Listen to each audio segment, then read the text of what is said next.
जालना जिले के अंबाड़ में नगर परिषद चुनाव के दौरान वार्ड क्रमांक 2 में भारतीय जनता पार्टी और महाविकास आघाड़ी कार्यकर्ताओं के बीच अचानक हाथापाई हो गई और जोरदार हंगामा मच गया। मौके पर मौजूद पुलिस ने हस्तक्षेप कर दोनों पक्षों को बाहर निकाला। इसी बीच महाविकास आघाड़ी कार्यकर्ताओं ने गंभीर आरोप लगाए हैं कि विधायक नारायण कुचे भारतीय जनता पार्टी कार्यकर्ता और पुलिस मिलकर उनकी पिटाई कर रहे हैं।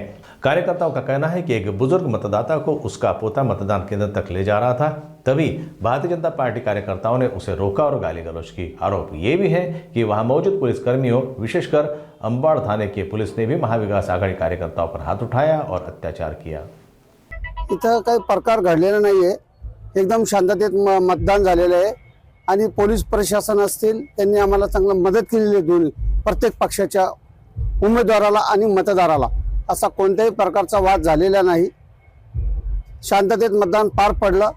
या बूथवर 78% मतदान झालं आणि असा कोणताही वाद वगैरे झाला नाहीये। थोडेसे सिनियर लोक होते, त्यांना घेऊन जायचं, त्यांच्यात असं शंकाली त्यांना का मतदान करून घेत आहे, पण तसं काही झालेलं नाहीये। आता इथं सोय नव्हती, थोडीशी व्हील चेअर नव्हती, तर वृद्ध व्यक्ती होते त्यांना घेऊन जात होते।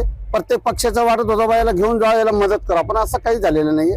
विरोधकांनी पोलिसावरती पण आक्षेप नाही असं काही नाही। विरोध त्यांचं चुकीचं आहे। विरोधकांनी काही पोलिसांनी आम्हाला मदत केलेली आहे।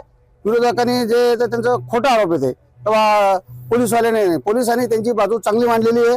पोलिसांनी मदत केलेली आहे। कोणत्याही प्रकारचा वादविवाद काही घडू नये म्हणून त्यांचं काम आहे, पोलिसांचं त्यांचं कर्तव्य होतं, पण त्यांनी काही दाब वगैरे टाकलेलं नाहीये। त्यांनी त्यांचं काम व्यवस्थित केलेलं आहे। हे बघा, धनशक्ती विरुद्ध जनशक्तीची ही जी लढाई होती, सर्वप्रथम मी अंबड शहरातल्या प्रत्येक नागरिकांचा आभार व्यक्त करू इच्छितो की ह्या धनशक्तीच्या जोरावर मास्तावलेल्या पुढाऱ्यांच्या, सत्ताच्या जीवावर मस्ती आलेल्या पुढाऱ्यांच्या विरोधात अंबड शहराचे नागरिक आज एकवटले। नागरिकांनी एकवटून मतदान केलं आणि ती पायाखालची वाळू घसरल्यानंतर म्हणजे प्रभाग क्रमांक 9 मध्ये आमचे राष्ट्रवादी काँग्रेस पक्षाचे शरदचंद्र पवार गटाचे उमेदवार यांना पोलिसांच्या हाताने मारहाण करण्याचा प्रकार या सत्ताधारी पदाधिकाऱ्यांनी, आमदारांनी त्या सगळ्यांनी केला। त्याच्यानंतर इथे सुद्धा पोलिसांना पुढे करून पोलिसांचा बळाचा गैरवापर करत माझ्यासोबत सुद्धा धक्काबुक्की करण्यात आली। मला लोटलाट केली, ढकलण्याचा प्रकार केला आणि हे सगळे पोलीसवाले जे आहेत हे सत्ताधारी पुढाऱ्यांचे हे दलाल म्हणून काम करतात। हे प्रचंड दलालगिरी पोलीस प्रशासनाने लावलेली आहे आणि पोलीस प्रशासनाने आज नगरपालिकामध्ये भारतीय जनता पार्टीचा एक कार्यकर्ता म्हणून त्यांनी पोलीस प्रशासनाने काम केलेले।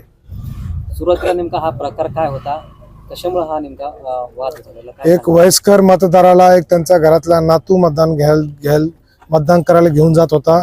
भारतीय जनता पार्टीच्या उमेदवारांनी त्यांच्या नातूला घाण शिव्या दिल्या। शिव्या दिल्यानंतर आम्ही त्याला म्हटलं, शिव्या द्यायचा तुला अधिकार नाही, शिव्या द्यायचा काय संबंध? त्याच्यानंतर पोलीस प्रशासन आमच्या अंगावर धावून आली आणि पोलीस प्रशासनाने आम्हाला लोटलाट केली। पोलीस प्रशासन म्हणण्यापेक्षा घोडके पीआय जे आहेत, घोडके पीआयने लोटलाट केली आणि हे सगळे सत्ताधारी पदाधिकाऱ्यांची हे दलाल आहेत। अंबड शहरामध्ये हप्तेखोरी वसुली करणारे हे लोक आहेत। तुमचा काही वैयक्तिक वाद आहे का त्यांच्यासोबत? नाही, माझा मुळीच व्यक्तिगत वाद नाही, माझा व्यक्तिगत मुळीच वाद नाहीये। परंतु ज्या प्रकारे त्यांनी आज सगळं त्यांचं चित्र दाखवलं हे अत्यंत भयावह आहे। हे लोकशाहीला मारक नाहीये। हे लोकशाही आज अंबड शहरामध्ये कुठंच जिवंत राहिलेली नाहीये। हे निवडणूक फेअर नव्हतं। हे पूर्णपणे प्रभाग क्रमांक 8च्या बूथ क्रमांक 3 मध्ये गायकवाड नावाचा केंद्र अध्यक्ष होता। ते मी स्वतः माझ्या डोळ्यांनी पाहिलं। एक महिला मतदान करत होती आणि केंद्र अध्यक्षांनी त्या काउंटरच्या वरून हात घालून तिचं बटन दाबलं। प्रभाग क्रमांक 8 मध्ये हे प्रकार घडला। म्हणजे ही तुम्ही तक्रार वगैरे करणार? हो, निश्चित आम्ही निवडणूक आयोगाकडे सगळ्या प्रकारे तक्रार करणार आहोत। आम्ही SP कडे बी जाणार आहोत, राज्य निवडणूक आयोगाकडे बी आम्ही या सगळ्या गोष्टी तक्रार करणार आहोत।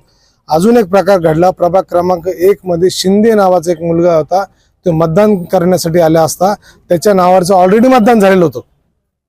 एक सुशिक्षित तरुण मतदार मतदान करायला आला, त्याच्या नावाचं ऑलरेडी मतदान झालं प्रभाग क्रमांक 1 मध्ये।